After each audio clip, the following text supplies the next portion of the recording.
اللہم صلی اللہ محمد و آل محمد.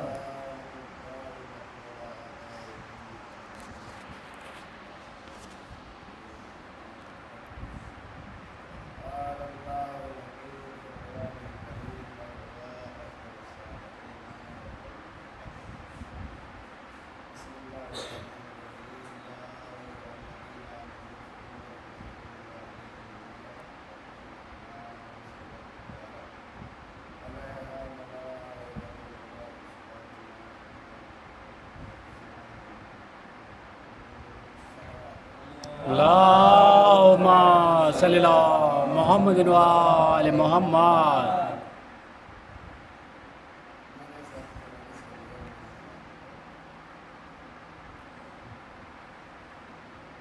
قرآن مجید کے سورہ تحریم کی چھٹی آیت یہ وہ کریمہ ہے کہ جو اس میں خدا رب عالم صاحبان ایمان کو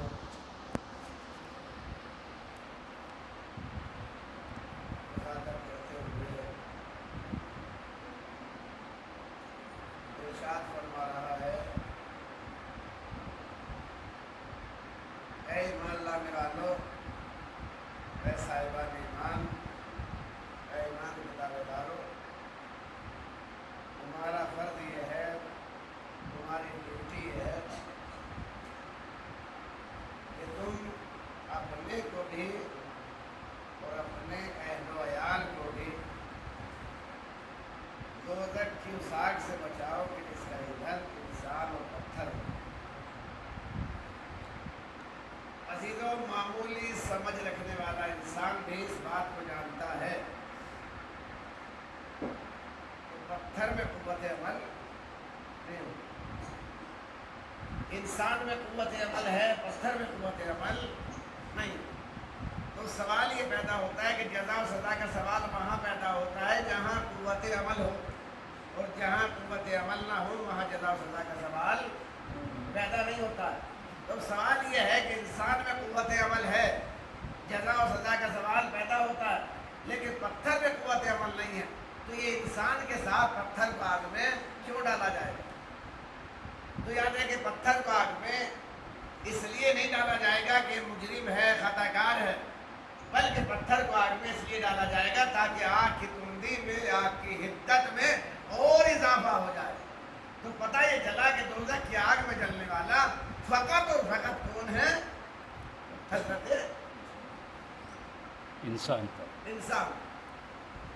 اس کے آگے ابھی بات تمام نہیں ہوئی، آگے ارشاد ہوتا ہے علیہا ملائکۃ غلاظ شداد لا یعصون اللہ ما امرهم ویفعلون ما یؤمرون۔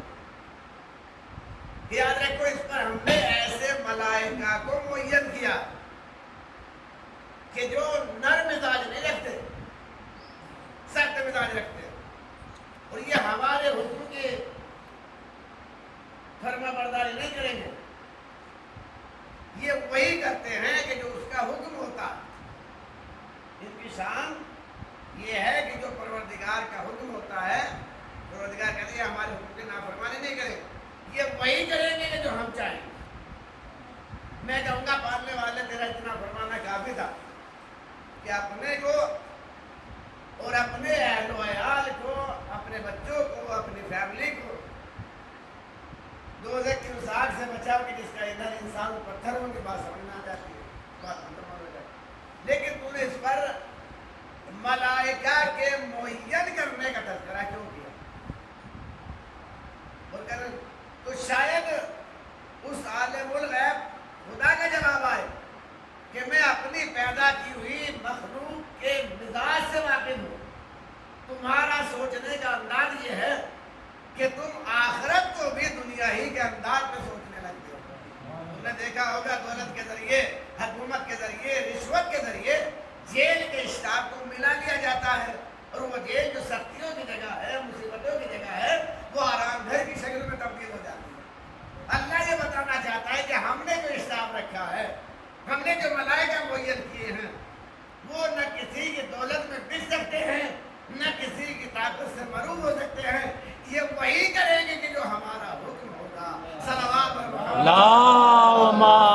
صلی اللہ محمد وآل محمد.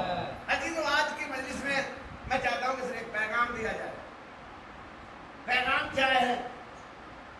پیغام یہ ہے کہ ہم سب خدا کو مانتے ہیں. خدا کو وحدہ لا شریک مانتے ہیں، اکیلا مانتے ہیں، اس کے ساتھ کسی کو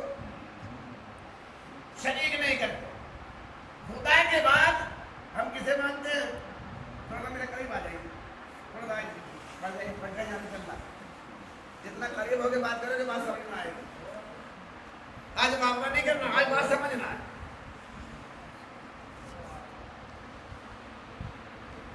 کیا عرض کر رہا تھا میں کہ ہم خدا کو مانتے ہیں، خدا کو وحدہ لا شریک مانتے ہیں، کوئی شک نہیں. خدا کے بعد ہم کسے مانتے ہیں؟ اور سے بولیے، رسول اللہ. رسول کو مانتے ہیں. رسول کے ماننے میں کوئی شک نہیں. رسول کے بعد کسے مانتے ہیں؟ اہل بیت کو مانتے ہیں. اہل بیت کو ماننے میں کوئی شک نہیں ہے.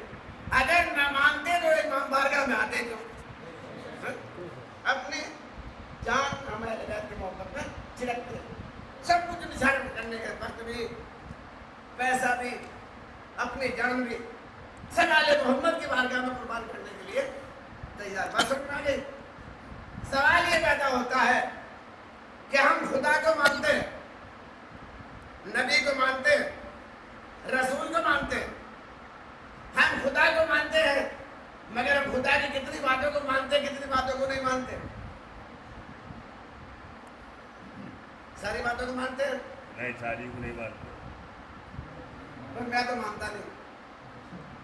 میں کہنے لگوں بھلے میں ممبر پہ ہوں، کیا کہا ہے؟ ہو سکتا ہے ہم مانتے ہو. سبحان اللہ. اگر کوئی مانتا ہو تو کھڑا ہو جائے. خدا کی کچھ باتوں کو ہم مانتے ہیں، کچھ باتوں کو نہیں مانتے. جو اپنے مزاج کی ہوتی ہے وہ مانتے ہیں، جو مزاج کی نہیں ہوتی پہلے اللہ نے کہا. رسول کو مانتے ہیں، ہم رسول کی کتنی باتوں کو مانتے ہیں، کتنی باتوں کو نہیں مانتے. آدھی سے بھی کم. کچھ باتوں کو مانتے ہیں، کچھ باتوں کو نہیں مانتے. اہل بیت کو مانتے ہیں، مگر اہل بیت کی سب باتوں کو نہیں مانتے. غلط کہہ رہا ہوں تو مجھے یہی ٹوک دیجیے گا، آدھی سے کم. بعد میں جا کے باہر نہ کیجیے گا صاحب ہم تو سب مانتے تھے، مولانا نے ہم سے ویسے اقرار کرا دیا. اس لیے کہ میں رعایتی نمبر لینے کا عادی نہیں ہوں. کچھ باتوں کو مانتے، کچھ باتوں کو نہیں مانتے. تو سوال یہ ہے کہ محبت کا تقاضا کیا ہے؟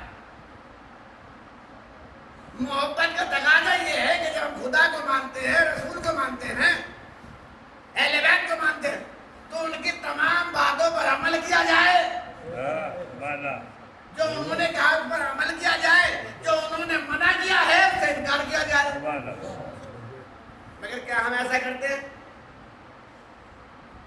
ہم ایسا کرتے ہیں؟ نہیں کرتے. کیا ہمیں نہیں کرنا چاہیے؟ ہم صحیح ہیں غلط ہے؟ غلط.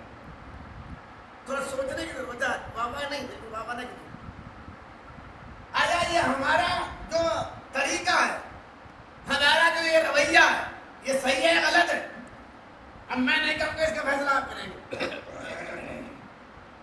غلط ہے. اللہ کو مانتے ہیں، رسول کو مانتے ہیں، اہل بیت کو مانتے ہیں، مگر اللہ کے رسول کی امام کی کچھ باتوں کو مانتے ہیں، کچھ باتوں کو نہیں مانتے. جبکہ ماننے کا تقاضا یہ ہے کہ جو انہوں نے حکم دیا اس پر عمل کیا جائے، جس سے روکا ہے اس سے رک جائے.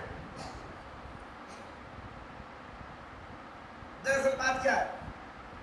دراصل بات یہ ہے، جب ہم اس کا اسباب ڈھونڈیں گے،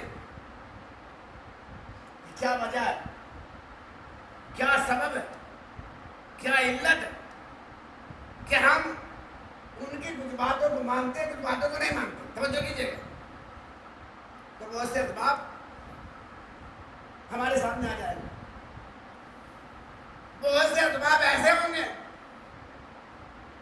کہ جو اسلام نہیں ہوگا، جو دین نہیں ہوگا، مجھے دین سمجھ رہے ہوں گے. بھئی ہمارے سماجی معاشرے میں بہت سی رسمیں ایسی رائج ہو گئی ہیں کہ چاہے وہ واجب نہ ہو، مگر جب تک شادی کو لے لیجیے، مرنے جینے کو لے لیجیے، کچھ رسمیں وہ ہیں جو نہ بھی ہو تو انسان گنہگار نہیں ہوتا. جو چیزیں کرنی چاہیے وہاں پریشان نہیں ہوتے، اور جہاں انسان گنہگار ہوتا ہے وہاں مطمئن، اور جہاں گنہگار نہیں ہوتا اور چھوٹ جائے تو ہم پریشان ہو جاتے ہیں. یہ ہمارے سماج کا رویہ. مثال دوں، پچھلا مہینہ کون سا تھا؟ بقرعید کا مہینہ. بقرعید کی ہوگی آپ نے. قربانی کرنا واجب ہے کہ سنت؟ سنت ہے.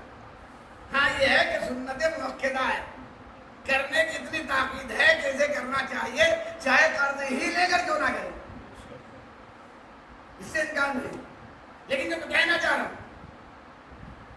قربانی سنت ہے، اور سنت کے لیے حکم یہ ہے کہ اگر نہیں کرے گا تو ثواب، کرے گا تو ثواب، نہیں کرے گا تو گنہگار نہیں. لیکن واجب نہیں کرے گا تو گنہگار، کرے گا تو ثواب ملے گا. قربانی کا زمانہ تھا، 2-4 دن رہے تھے قربانی کے. مثال دے رہا ہوں، ہمیں ایک بچہ ملا. ہم نے کہا بھائی بڑے پریشان نظر آ رہے ہو. دیکھیے ہمارے سماج کا کلچر کیا ہے کہ مولانا آپ کو جانتے ہیں ہمارے والد صاحب کا انتقال ہو گیا. ہم نے کہا بھائی انا للہ و انا الیہ راجعون، یہ تھا بھی ہمارے پاس. کہ مولانا ہم قربانی کا جانور تلاش کر رہے ہیں. کیا کر رہے ہیں؟ قربانی کا جانور تلاش کر رہے ہیں.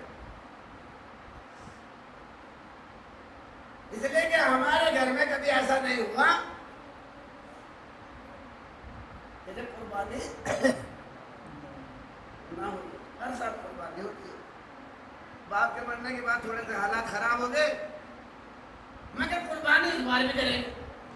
ہم نے کہا بہت اچھی بات ہے، مگر یہ بتاؤ کہ کیا تم نے خمس بھی نکالا کہ نہیں نکالا؟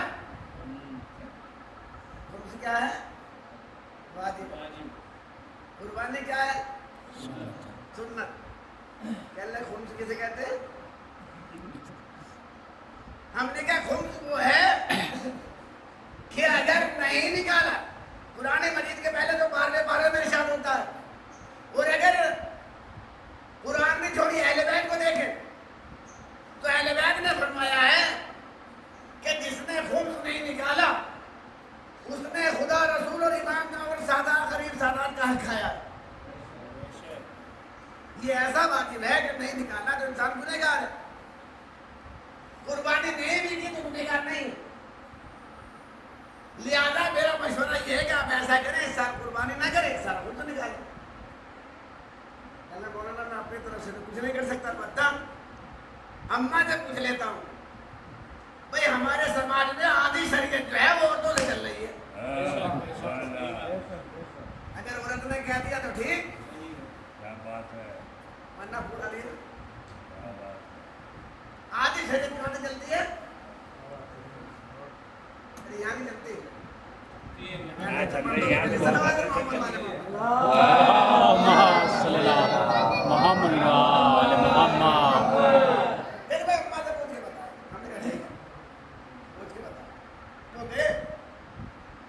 جانے کے بعد واپس آئے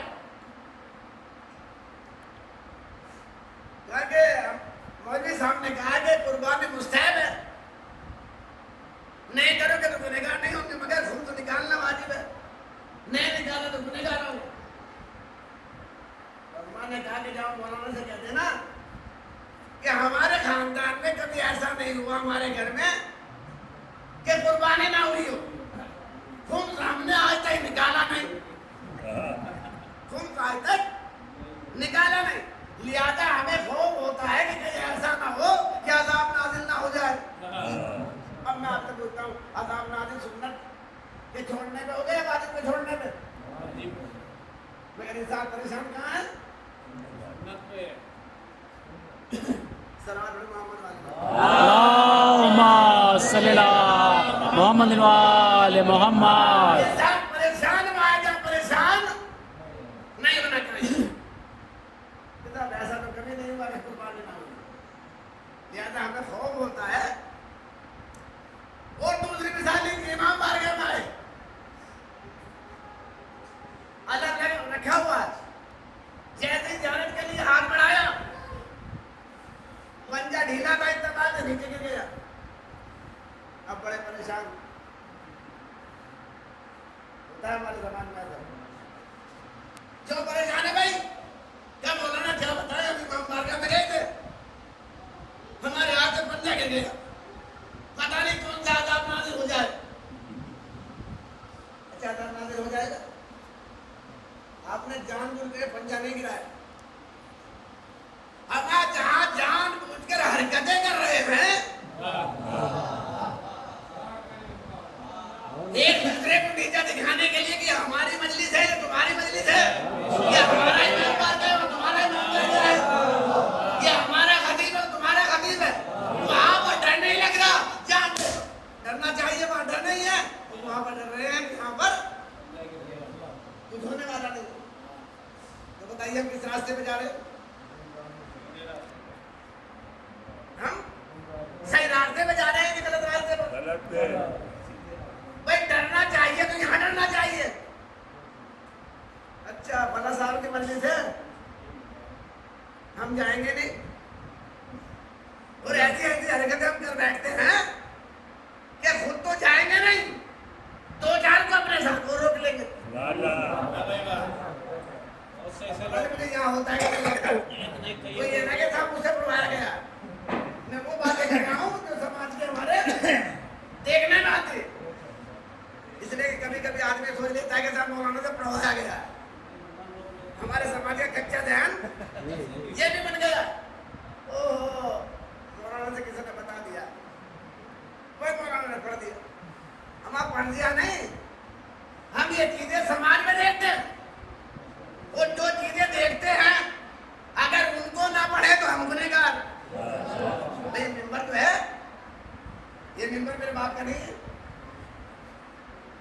یہ جس کا ممبر ہے وہ ایک روز ہم سے ضرور سوال کرے گا کہ سانڈی کے لوگوں نے آپ کو ممبر پہ بٹھایا تھا, آپ کی ذمہ داری کیا تھی, غلط ہوتا رہا آپ نے ٹوکا نہیں. صلوات محمد علیہ محمد. اللہم صلی اللہ محمد وآل محمد. بھائی کوئی پڑھواتا نہیں ہے, ہاں یہ ضرور ہے کہ جہاں گڑھا ہوتا ہے وہاں پانی خود بخود.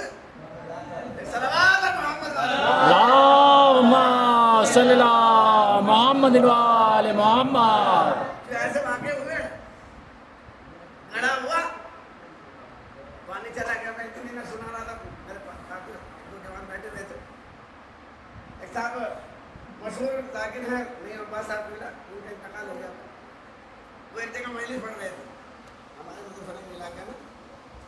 اب ایک امام بارگاہ تھا, اس امام بارگاہ کا جو متولی تھا وہ اتفاق سے ٹائپ پرنٹر کا کام کرتا تھا. تو انہوں نے ایک اتفاق سے مثال دی. ان مثال میں انہوں نے, جب تو انہیں معلوم نہیں تھا, انہوں نے اس بات کے ممبر سے قسم کھائی. انہوں نے کہا کہ بھائی جو متولی ہو, جو ذمہ دار ہو, وہ ہر کسی کو نہیں بننا چاہیے.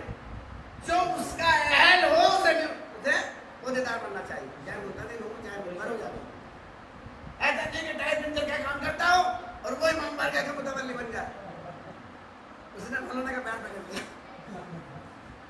کہ مولانا یہ آپ نے میرے اوپر پڑھ دیا. تو بھیا ایسا نہیں, جہاں کھڑا ہوتا ہے وہاں پانی بن جاتا ہے. دراصل بات کیا ہے؟ دراصل بات یہ ہے کہ ہم اصلی مسلمان نہیں ہیں, نسلی مسلمان ہیں. ہم نسلی مسلمان. اس لیے کہ مسلمان دو طرح کے ہوتے ہیں, ایک اصلی مسلمان, ایک نسلی مسلمان. اب کہیں گے مولانا بڑی آفت ہے, آپ نے تو کمال کر دیا. آج تک ہم نے ایک مسلمان سنا تھا, اب آپ نے دو طرح کے مسلمان بنا دیے, ایک اصلی مسلمان, ایک نسلی مسلمان. نسلی مسلمان کون ہے, اصلی مسلمان کون ہے؟ لیکن نسلی مسلمان وہ ہے کہ جو اس بات پر عمل کرتے کہ ہم نے اپنے آبا و اجداد سے کیا پایا ہے, ہمیں اپنے آبا و اجداد کو کیا کرتے ہوئے دیکھا ہے, ہم نے آبا و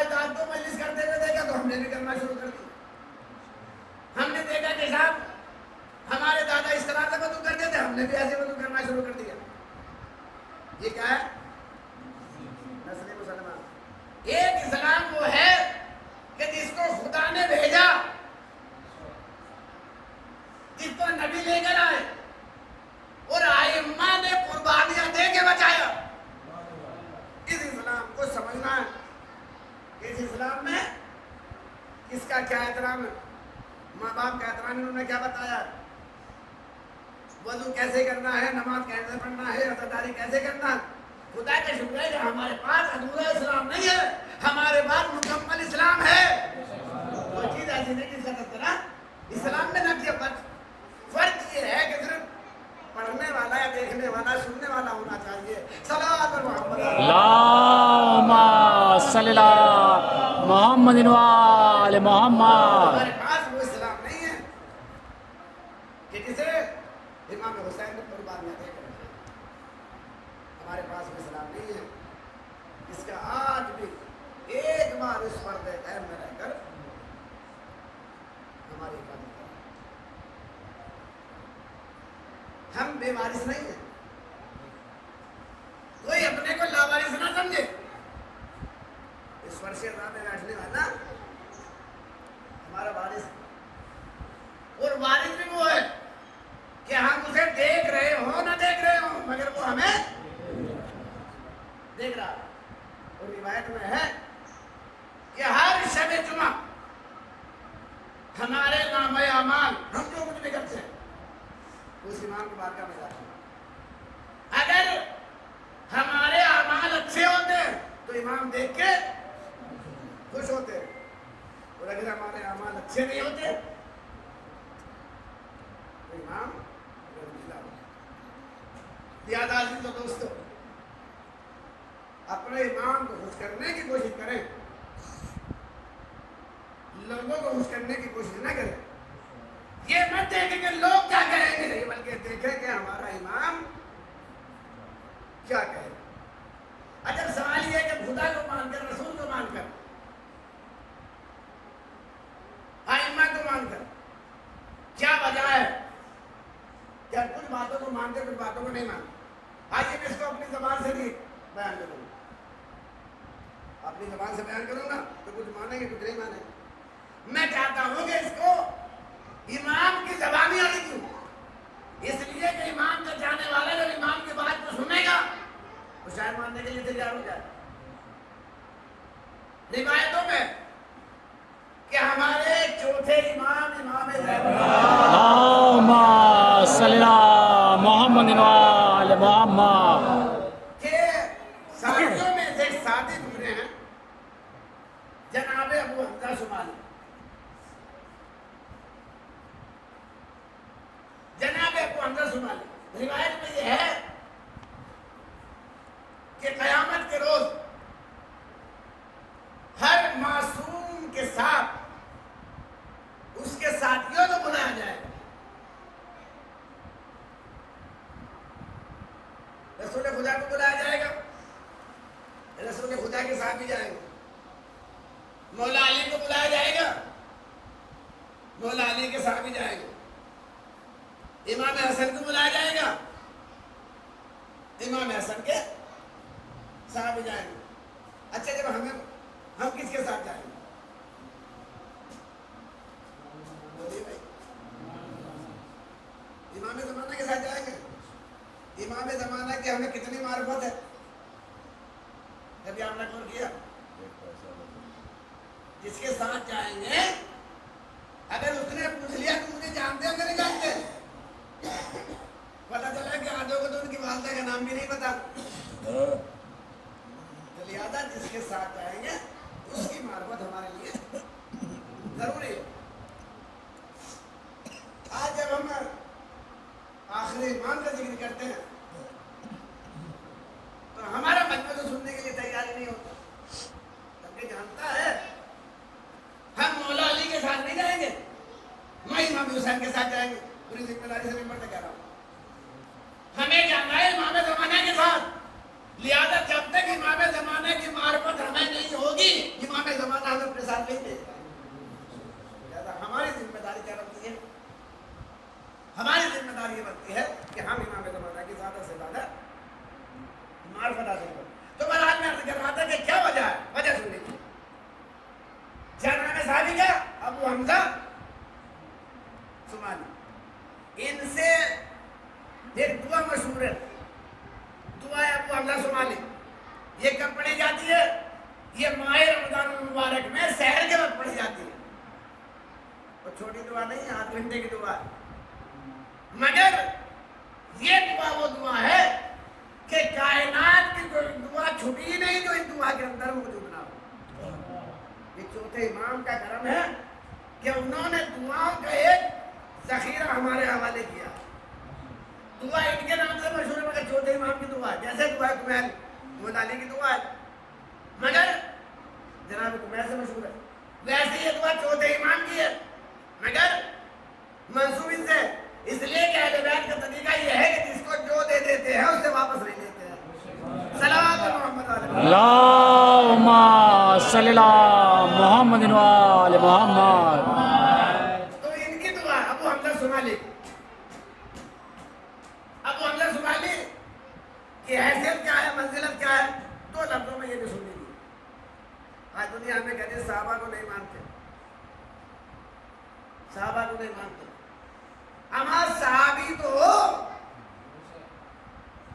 جو صحابی ہوتا ہے ان کو مانتے ہیں. کیا منزلت ہے ان کی، کیا وقار ہے. لکھا ہے کہ ان کے ایک بچے تھے، چھوٹی سی بچے تھے، بلندی سے کھیل رہی تھی. کھیلتے کھیلتے گر گئی. گرنا تھا کہ ہاتھ میں فریکچر ہو گیا.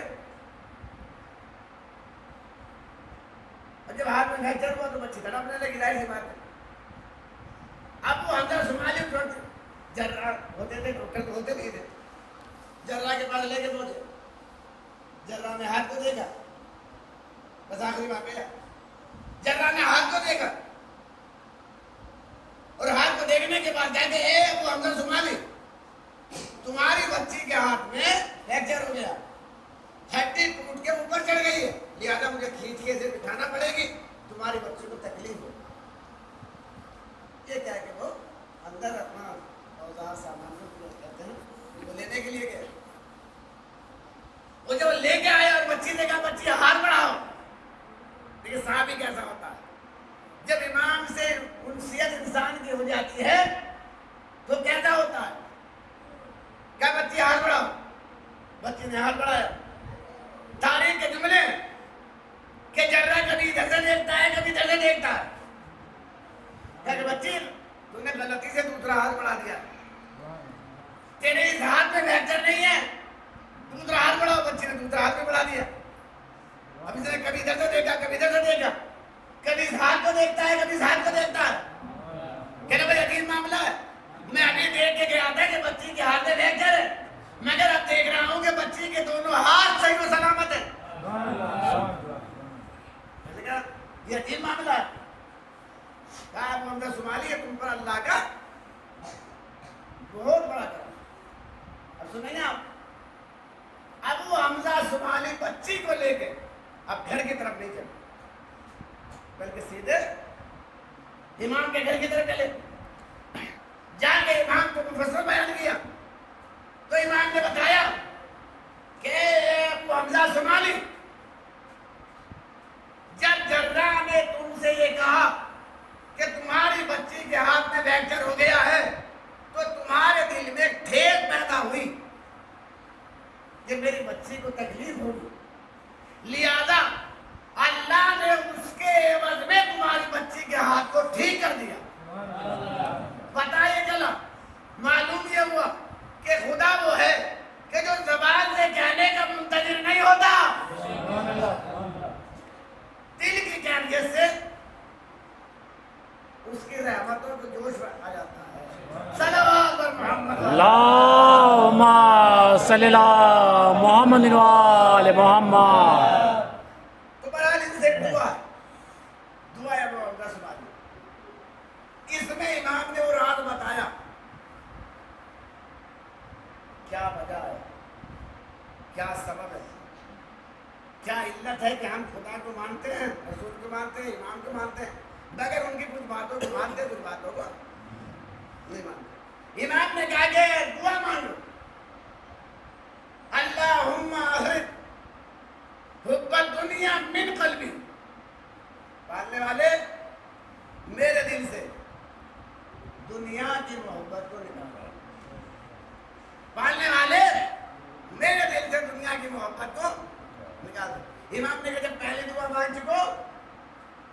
دوسری دعا مانگو وجمع بینی و بین المصطفیٰ وآلہ وآخرتک من خلقک، پالنے والے میرے دل میں محمد و آل محمد کی محبت کو جمع کر دے جو دنیا میں سب سے افضل والا ہے۔ اللہ تو پتہ چلا کہ دو محبتیں ہیں، کتنے؟ دو محبتیں، ایک دنیا کی محبت، ایک محمد و آل محمد کی محبت۔ بس جب تک ہمارے دل میں دنیا کی محبت غالب رہتی ہے ہم خدا اور رسول و امام کے احکامات کو چھوڑتے رہتے ہیں، اور جب ان کی محبت غالب آ جاتی ہے تو ان کے احکامات پر عمل کرنا شروع کر دیتے ہیں۔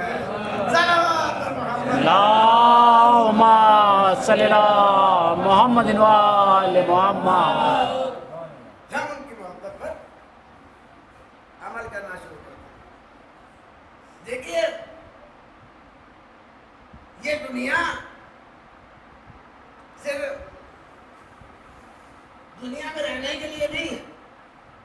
ہمارے آپ کے چھٹے امام جعفر صادق اللہم صلی اللہ محمد و آل محمد۔ کہ وہ شخص ہم میں سے نہیں ہے جو دنیا کو آخرت کے بدلے یا آخرت کو دنیا کے بدلے چھوڑ دے۔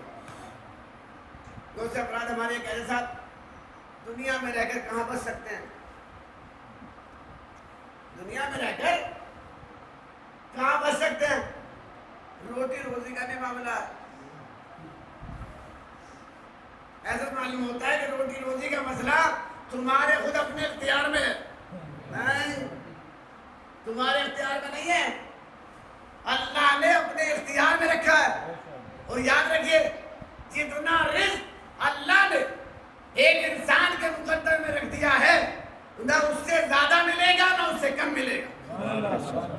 چاہے حلال طریقے سے حاصل کرو چاہے حرام طریقے سے حاصل کرو۔ کتاب اگر ہم غلط کام نہیں کریں گے تو بچوں کا پیٹ کیسے پالیں گے؟ نہیں، اللہ نے جتنا رزق تمہارا مقدر میں لکھا ہے اس سے رتی برابر ایک پیسہ بھی زیادہ نہیں ملے گا۔ باقی سنا دوں، وقت زیادہ تو نہیں ہو گیا؟ اللہم صلی اللہ محمد و آل محمد۔ اللہم صلی اللہ محمد و آل محمد۔ جب بات آ گئی تو واقعہ ذہن میں آ گیا تو سنتے چلیے، حالانکہ ارادہ نہیں تھا، کیونکہ کچھ چیزیں ایسی ہوتی ہیں جو ممبر کی دین ہوتی ہے۔ ہمارے آپ کے بھی ساتھ نہیں کہ اس ممبر پہ ہر انسان بول سکے، وہی پڑھواتے ہیں۔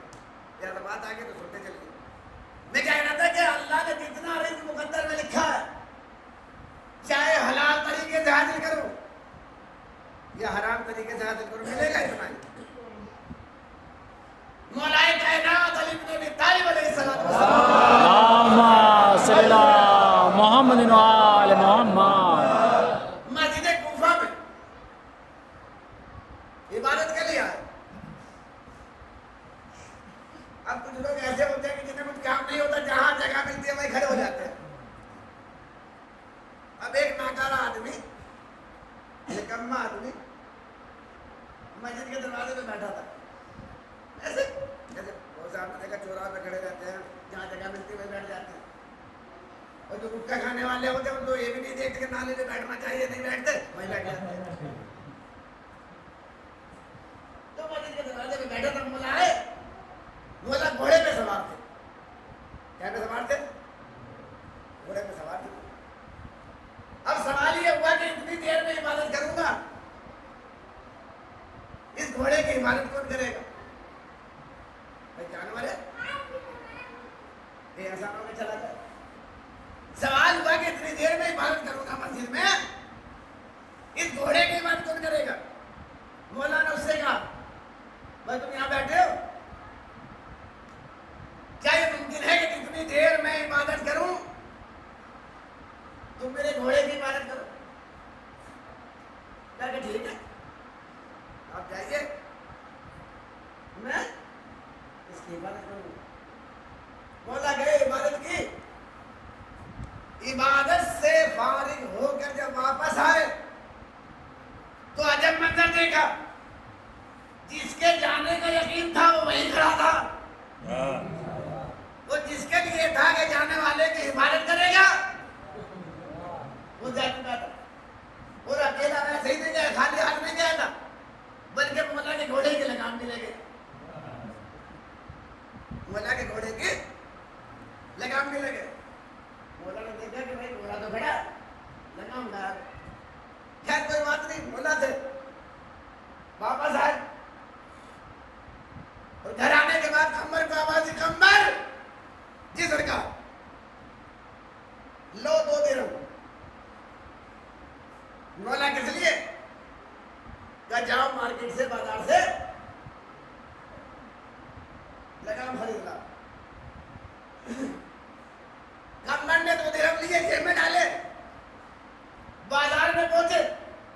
اب جب بازار میں پہنچے تو دیکھا کہ ایک آدمی لگام لیے کھڑا ہے, آواز لگا رہا ہے, کون ہے اس لگام کا خریدنے والا؟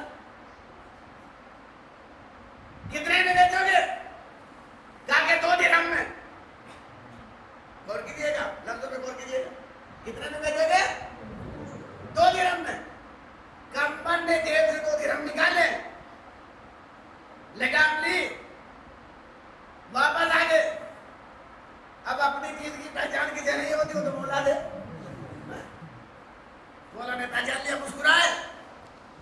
مسکرانے کے بعد کہا قمر یہ بتاؤ یہ لگام کتنے کا خریدی؟ کہا کہ مولا 2 درہم میں. اچھا ایک بات بتاؤ, یہ جو تم نے 2 درہم میں خریدی, یہ سودا بازی کر کے, جیسے سودا بازی کرتے ہو نا کہ صاحب کتنے کے 100 روپے کی, نہیں 100 نہیں, ہم 75 دیں گے, 50 دیں گے, ایک طریقے ہوتے ہیں, ایک طریقے ہوتا ہے. کتنے کے 100 روپے کی نکال کے دے دی. کہا کہ یہ آپ نے سودے بازی سے خریدی ہے یا عام طور پہ خریدی ہے؟ کہا نہیں مولا سودے بازی کچھ نہیں کی, اس نے 2 درہم کا اعلان کیا, میں نے 2 درہم جیب سے نکالے, اسے دے دیے, لگام لے کے آ گیا. مولا نے فرمایا قمر اس کے مقدر میں 2 ہی درہم تھے, اگر وہ صبر سے کام لیتا تو میں بھی 2 ہی درہم دیتا. اب بھی اسے 2 ہی درہم ملے, مگر فرق یہ ہے کہ وہ حلال طریقے سے ملتے یا حلال طریقے سے ملتے. یا علی یا علی یا علی اللہم صلی اللہ محمد وآل محمد. میں بھی اسے 2 ہی درہم دیتا, مگر اس نے صبر نہیں کیا, بے صبری کا مظاہرہ کیا, میرے ذہن میں 2 ہی درہم.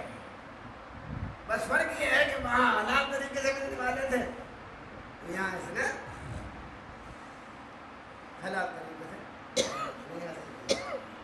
تو آپ نے دیکھا کہ انسان کے اوپر ہے, انسان کو یہ دینے والا وہ ہے.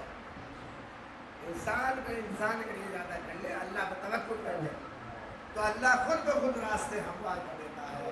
صلوات اللہم صلی اللہ محمد وآل محمد. دیکھیے اللہ رسول امام معصومین ہمیں یہ بڑھنا چاہتے, ہمیں اتنا احساس نہیں ہے. ہم تو سوچتے ہیں مولا کو بہت چاہتے ہیں, ہم سے بڑا چاہنے والا کوئی نہیں. ایسا نہیں, کبھی کبھی شکوہ بھی کر دیتے ہیں, بھائی مولا کو اتنا چاہتے ہیں مگر مولا ہمارے سنتے نہیں. کبھی غور کیا کرے ایسا انسان کہنے والا کہ ہم نے مولا کی کتنی باتوں کو مانا ہے. شکوہ کرنے کا اسے حق ہے جو ایک ہے کہ میں بالکل مولا آپ کے راستے پہ چلتا ہوں, تو مولا ہم سے بے پناہ محبت ہے. اتنی محبت ہمارے ماں باپ بھی ہم سے نہیں کرتے جتنی محبت محمد اللہ رسول امام معصومین ہم سے کرتے, بے پناہ محبت کرتے. اور پھر ہماری جو قوم ہی ہوا کہ اس قوم کو اللہ نے اپنی خدمت کری, دعائے سیدہ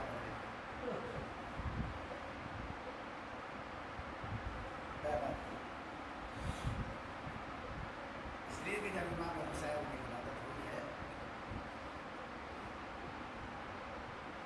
اور امام حسین رسول خدا کو دیا گیا ہے. رسول خدا کے آنکھوں میں آنسو آئے اور یہ تمام واقعات آپ برابر سنتے رہتے ہیں کہ جب رسول خدا نے امام کی شہادت کا تذکرہ کیا تو شہزادی نے کھڑا کر کہا بابا میرے لال کو ہوئے گا کیا آپ ہوگے؟ کیا بیٹے میں تو نہیں ہوں. گالی مرتضیٰ ہوگی گالی مرتضیٰ بھی نہیں ہوگی. کہا حسن مجتبیٰ کہا حسن مجتبیٰ بھی نہیں ہوگی. تو شہزادی نے کھڑا کے کہا بابا پھر میرے لال پر ہوئے گا. کیا خدا کون پیدا کرے کہ جس کے بچے بچوں کا ماتم کریں گے, جس کے جوان جوانوں کا ماتم کریں گے, جس کے بوڑھے بوڑھوں کا ماتم کریں گے, جس کی عورتیں عورتوں کا ماتم کریں گے. میں کہوں گا شہزادی آپ نے کیسا سوال کر لیا.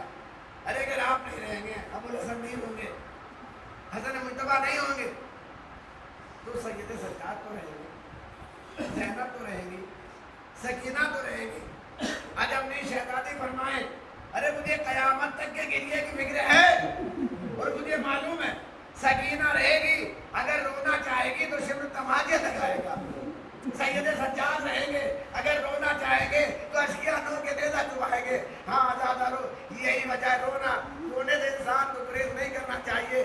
رونا مقصد حیات ہے. یہی وجہ ہے کہ جب قید شام سے رہائی ہوئی تو ثانیہ زہرا نے 7 دن تک بھائی کا ماتم کیا ہے اور اس کے بعد جب پلٹ کر مدینے آئی تو گھر نہیں پہنچی, سیدھی روضے رسول پہ پہنچی اور روضے رسول پہ جانے کے بعد کہا اے نانا میں آج آپ کی قبر پر سنانی لے کر آئی ہوں. اے نانا میں آج آپ کی قبر پر سنانی لے کر آئی ہوں. اے نانا میرا بھائی مارا گیا, میرا اکبر مارا گیا, میرا محمد مارے گئے, میرے قاسم کا لاجا پامال ہو گیا. تاریخ بتاتی ہے ایک مرتبہ زینب بیان کرتے کرتے ایک جملہ کہتی ہے اے نانا اگر آپ کی قبر پر یہ نامحرموں کا مجمع نہ ہوتا تو زینب شانوں سے روزن ہٹا کے دکھاتی کہ میرے بازو پر رسی کے کیسے نشان ہے. رسیوں میں ہمیں